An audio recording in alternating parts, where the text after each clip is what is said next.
Live from Denver, this is Fox 31 News at 4. We're on it. Right now at 4, Well, we're going here to Poland. Ukrainians are fleeing their homes. All as Russia begins an attack on that country, and the U.S. is now taking more action.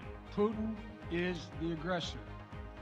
Putin chose this war. Right now, a pastor's saying people he knows and loves are dying far too often from fentanyl, who he's looking to hold accountable. The sun is shining once again here in Colorado, but when will we finally thaw out? The Pinpoint Weather Team will let us know in Colorado's certified most accurate forecast.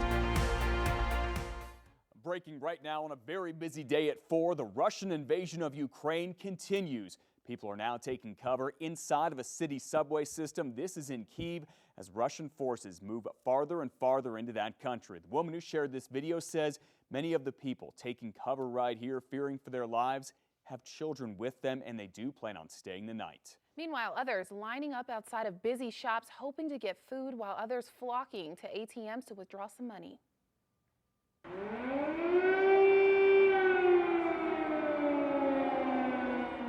You hear that sound? Well, that's the sound that many Ukrainians woke up to this morning. This is in Maidan Square in the capital of Kyiv. The Russian attack starting just before sunrise. The Ukrainian health minister says that at least 57 Ukrainians have died and nearly 170 others have been hurt. All right, there are reports of civilians being killed as well. All right, take a look. This is a map of where the explosions, the attacks, and shelling have all been reported. You can see right here, they are all across the country. I'll take you through some of them right now. Russian troops started attacking. They moved on in. They are supposedly near the capital city of Kyiv right now. They've also come in and they've tried to take over the eastern Ukrainian city of Kharkiv right here. They've come in down to the Donetsk area as well. We knew this was going to happen. They launched an attack from Crimea into the mainland. They also launched an amphibious attack right here into Odessa. Also, this is what is very concerning right now. This is where Chernobyl is, where that nuclear reactor is. We know Russian forces have now taken over this as well, Talia. Matt, Ukraine is now saying that, quote, unidentified armed forces have taken control of the decommissioned Chernobyl nuclear site. This is all according to International Atomic Energy Agency. That group is now calling for maximum restraint to avoid actions that could put the country's nuclear facilities at risk. And breaking in just the last 2 hours, we've learned that thousands of troops from Fort Stewart in Georgia will be heading to Germany. All right, 7,000 as a matter of fact. The senior defense official says the soldiers will reassure NATO allies, deter Russian aggression, and be prepared to support a range of requirements in that region. President Joe Biden speaking just a short time ago, maintaining that the U.S. military, American military members, will not go to Ukraine to fight Russia. Listen. Let me say it again. Our forces are not and will not be engaged in the conflict with Russia in Ukraine. Our forces are not going to Europe to fight in Ukraine, but to defend our NATO allies and reassure those allies in the East. As I made crystal clear, the United States will defend every inch of NATO territory with the full force of American power. The president also announced brand new sanctions, scathing ones against Russia today. They'll be in coordination with a coalition of other nations that'll target 4 more major Russian banks, which will make it harder for the Russians to do business in dollars, euros, pounds, and yen. There will also be new limitations on what can be exported to that country.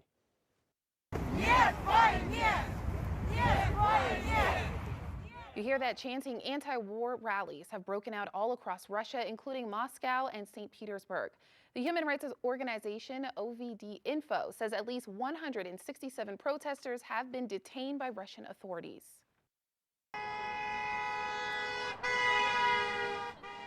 And here in Denver, Coloradans gathered this afternoon at the state capitol in support of Ukraine. Many of them are holding signs here saying, "Stop the war and hands off Ukraine." One of the men there is a Russian native and says the invasion from his home country is wrong. It is wrong because it's against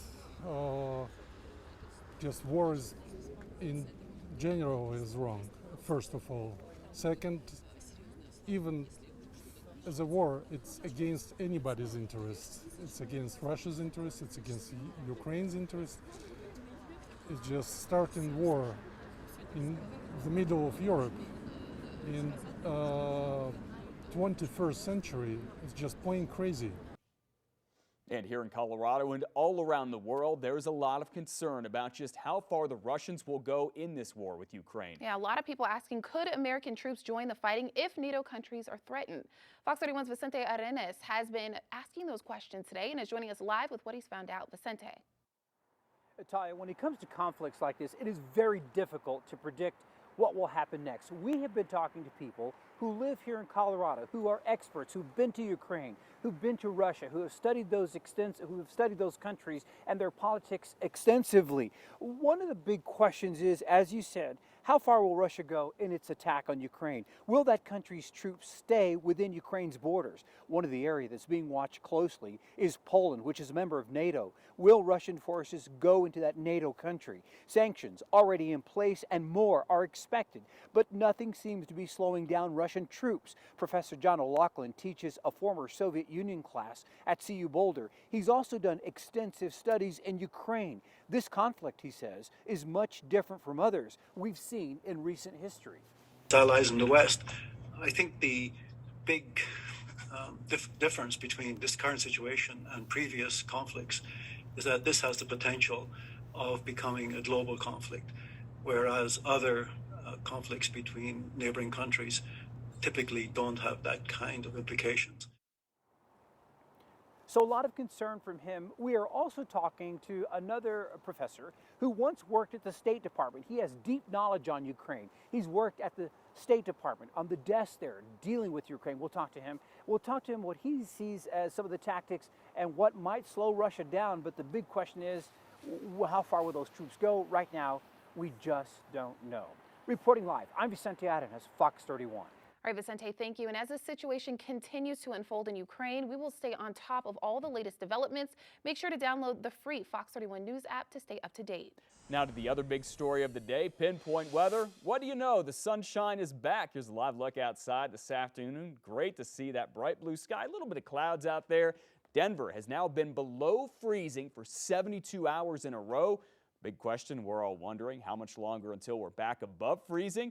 Pinpoint Chief Meteorologist Dave Frazier here with that. Another chilly morning out there, Dave, but it felt better this afternoon with the sun. Yeah, always when the sun comes back out, it feels better. And the temperatures did improve from yesterday. Still cold, though. You can see teens and 20s. Denver did make it to 20 degrees. That's our current reading right now. The eastern half of the state is warmer by comparison to where we were this time yesterday. Biggest warm-up looks to be right here in Salida. It's 17 degrees, while some mountain areas are just a little bit colder. Your hour by hour this evening will get out of the 20s and head back into the teens rather quickly. Now, our storm system that brought us a couple of days worth of on and off snow is already making its way through the Midwest. Good news is we picked up enough snow that we, as expected, have now doubled the February average of snow, putting us at over 15 inches. You'll hear more about that coming up. There is another storm off to the north and west. This one's weak. It doesn't have a lot of moisture, but it is, as we told you yesterday, going to factor in some snow showers into our Friday forecast. Mountain areas, you got to be careful. Those blue shaded areas where the snow was the deepest, those are avalanche warnings. Better to stay in the ski areas and not go into the back country for several days. Tomorrow morning, that weak storm system is in the mountains. North central mountains will get some. That's noon. By the time we get to 4 or 5 o'clock, some of the snow showers may spill out in a few spots up and down I-25. You can see it here. If there is accumulation, most of it looks to be in the mountains and it looks to be an inch or maybe a little more. There might be a couple of spots on the northwest side and around Fort Collins where you may be able to get a quarter to a half an inch, but as you can see, not everybody gets that. And then that's it. We're moving on from the snow. So snow showers tomorrow afternoon and evening, a mild weekend, and on to a warm week next week. How about temperatures pushing close to 70 degrees in pinpoint weather? Sounds great. Dave, thank you. Breaking here in the last hour, 3 former Minneapolis police officers have been convicted of violating George Floyd's civil rights. The 3 men were charged with depriving Floyd of his medical care when Officer Derek Chauvin pressed his knee into Floyd's neck back in May of 2020.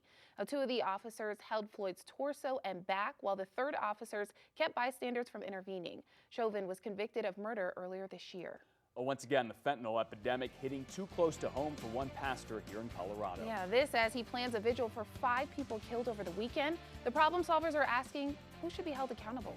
And take a look. New satellite imagery shows the destruction at one Ukrainian airbase. Now the invasion is playing out on social media as well. Coming up all new at 4:30, more on some of the unintended consequences.